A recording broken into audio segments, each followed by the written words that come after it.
I now give the floor to Her Excellency Christin Linde, Minister for Foreign Affairs of Sweden.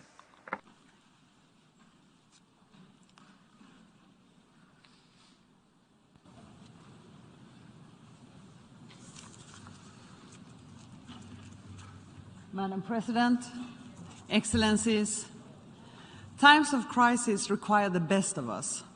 When warnings sound, action must follow. Only then will development have sustainable and peace maintained. Honest reflection on the gravity of the challenges must be followed by determined commitments to address them. That is what respecting the UN Charter means and what multilateralism is all about. Madam President, we are all aware of the immense task facing us. Almost 350 million people in more than 80 countries face acute food insecurity, trying to merely survive the day instead of making plans for tomorrow. Some 50 million people in 45 countries are on the brink of starvation. Progress on the Sustainable Development Goals is halting, leaving millions of women, men and children behind. Extreme poverty is on the rise for the first time in 2 decades. The world is in the midst of an accelerating climate and environmental crisis, and the effects on the ongoing pandemic continue to afflict individuals and in societies around the world. A permanent member of the Security Council has launched an unprovoked, unjustified and illegal aggression against a neighboring country. This was done in blatant disregard of its international obligation and the human suffering that extends far beyond the immediate war zone. Madam President, as UN member states, we also know what is required of us. The General Assembly has come together to demand that Russia immediately, completely and unconditionally withdraw all of its military forces from the territory of Ukraine within its internationally recognized border. The General Assembly has reaffirmed Ukrainian sovereignty, independence and territorial integrity. Today, Sweden reiterates this demand in the strongest possible terms alongside other EU member states, transatlantic partners and countries around the globe. The war in Ukraine must stop and Russia's troops withdraw. The fake referenda on Ukrainian territory would be illegal and will have no effect. Neither partial mobilization, the appalling use of nuclear threats, nor any escalation will deter us from supporting Ukraine. Humanitarian law and principle must be upheld and Ukraine's nuclear power plants protected from Russia's illegal and reckless attacks. Accountability for the heinous crimes committed must be ensured. International law must be upheld and decisions by the UN bodies respected. Madam President, Russia's aggression has severely escalated the food security, energy and financial crisis. Governments and societies already struggling to cope with the consequences of climate change, conflicts and the pandemic now face even more serious challenges. Because of the actions of one country, more than 1.5 billion people in more than half of the UN member states find themselves at greater risk of poverty, starvation and indebtedness. In short, the global relief, recovery and resilience needs are immense. Sweden and the EU have scaled up our own contribution to meet them. To save lives and alleviate suffering when needs are the greatest, Sweden has increased its humanitarian assistance to a record high $950 million this year. We commend the efforts of the UN Secretary General and the President of Turkey on the Black Sea Grain Initiative. Under the initiative, some 50,000 tons of wheat will, thanks partly to Swedish funding, soon leave the port of Odessa, bound for millions of women, men and children at risk of famine in Yemen. A significant part of Sweden's ambitious aid budget has been directed to the UN as an investment in global peace, security and development, and the multilateral system itself. Our actions are firmly anchored in the 2030 Agenda with the SDGs and the Paris Agreement, which are now more important than ever. It is time to raise our ambition and accelerate action to tackle climate change and biodiversity loss, or will fail not only future generations, but also our own. At the international meeting in Stockholm, +50 in June, countries came together to follow through on the recommendations and actions. Sweden has spearheaded the climate transition through innovation and green investments and an ambitious increase in climate aid. Mounting evidence show that climate change also leads to greater risks to peace and stability. A solid foundation for advancing climate security is in place at the UN and in regional organizations. The OSCE took key decisions last year during the Swedish chairpersonship, and the EU is scaling up. The nuclear threat is alarmingly present, and Russia's action over the threshold, in lowering the threshold, is a way that increases the threat that is facing us all. In January this year, the leader of all 5 nuclear weapon states committed to the prevention of nuclear war and avoiding arms race. They affirmed that a nuclear war cannot be won and must never be fought. Russia's irresponsible action and nuclear rhetoric since then severely undermines the credibility of its commitments on this pledge. It is also deeply troubling that Russia broke consensus on the draft outcome of the NPT review conference. The countries of the Stockholm Initiative have presented ideas to head a call from the UN Secretary General to bring disarmament and non-proliferation back to the top of the international agenda. Madam President, the world is in a gender equality recession.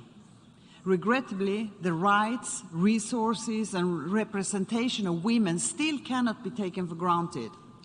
Violence against women and girls has increased.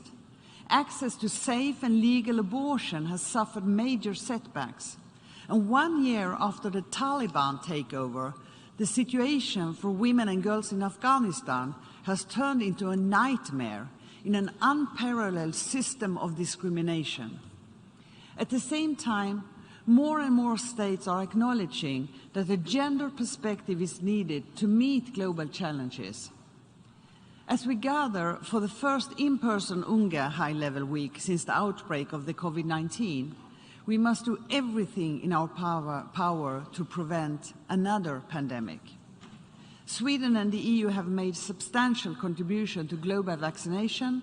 Last year alone, Sweden committed over $600 million to global health. The Independent Panel for Pandemic Preparedness and Response has set out clear recommendations for action. We should make use of them. Madam President, a year ago, the UN Secretary General presented his blueprint for a modern multilateral system. Our common agenda is an accelerator of the SDGs, a launchpad for a new agenda for peace, and a way towards a more inclusive, modern, and networked UN. It was us member states who called for the report, and as member state, we should do our collective best to act upon it. The establishment of a new youth office is a fitting first decision. This is an agenda for the future, and the Transforming Education Summit earlier this week was another important step towards implementation. We look forward to similar progress on other recommendations, from investments in peace building and strategic foresight to digitalization and a global economy that benefits all by being fair and open. We must keep up the momentum until we realize our ambitions at the Summit for the Future in 2024. Madam President, Russia's aggression against Ukraine has caused the greatest refugee crisis in Europe since the Second World War. aggravating the already serious refugee situation globally. This military invasion of a country in our neighborhood, in violation of the very same international law that is protected us all from aggression, has also fundamentally changed Sweden's security environment. In response to this seriously deteriorated security situation, the Swedish government decided on the 16th of May to apply for NATO membership. The decision has broad national support and was made following extensive consultation among political parties. It was taken in tandem with Finland, and the decision is anchored in a firm belief that security is best built together with others. When I signed our formal request for the NATO membership, I noted the fundamental changes to our defense and security policy. But I also stress the importance of the continuity of an ambitious global and multilateral foreign policy. This enduring global commitment is also reflected in the common foreign and security policy of the EU. During the first half of 2023, Sweden will hold the presidency of the Council of the European Union. We look forward to further strengthening the EU's global role and deepening cooperation with partners around the world. We will work to protect, promote and defend democratic principles, human rights and the rule of law. And we reinforce the already solid EU-UN relationship to seek multilateral solutions. We lend our full support to Denmark's candidacy to serve as an elected member of the UN Security Council in 2025 to 26. Their campaign message, equality, security, action, is a message from all the Nordic countries. Madam President, it must be safe to work for peace, security, development and human rights. So far this year, there have been 176 attacks against humanitarian workers and 47 have been killed. More than 50 peacekeepers have lost their lives while serving in UN missions. A few months ago, the UN Secretary-General and I inaugurated a work of art in this very building in memory of Zaida Catalan and Michael Sharp, who were murdered while working in the UN in the Democratic Republic of Congo. In too many countries, civil society representatives, human rights defenders and journalists are threatened, subjected to violence or even killed for expressing their opinions or reporting on current events. The global trend of democratic backsliding must be reversed, and the vicious circle of lack of democracy, disrespect for human rights and disregard of the rule of law broken. Investing in democracy means investing in peace and sustainable development. Efforts must continue to bring clarity to the circumstances of the death of the former Secretary-General of the UN, Dag Hammarskjöld, and his crew. We fully support the work of the UN-appointed independent investigator. Madam President, to echo the topic of this debate, we are at a watershed moment. We are witnessing a full-scale war in Europe. Across the globe, armed conflict and repression cause suffering and halts development. We are not doing enough to tackle the climate crisis. Too many people are facing hunger, being forced to flee from their homes, dying from curable diseases, and living in fear or under oppression. We, the United Nations, must make sure there is a different story to tell next year. It won't be easy, but it is possible if we head to call to meet in interlocking challenges with transformative change. If we act when warning sounds. Thank you very much.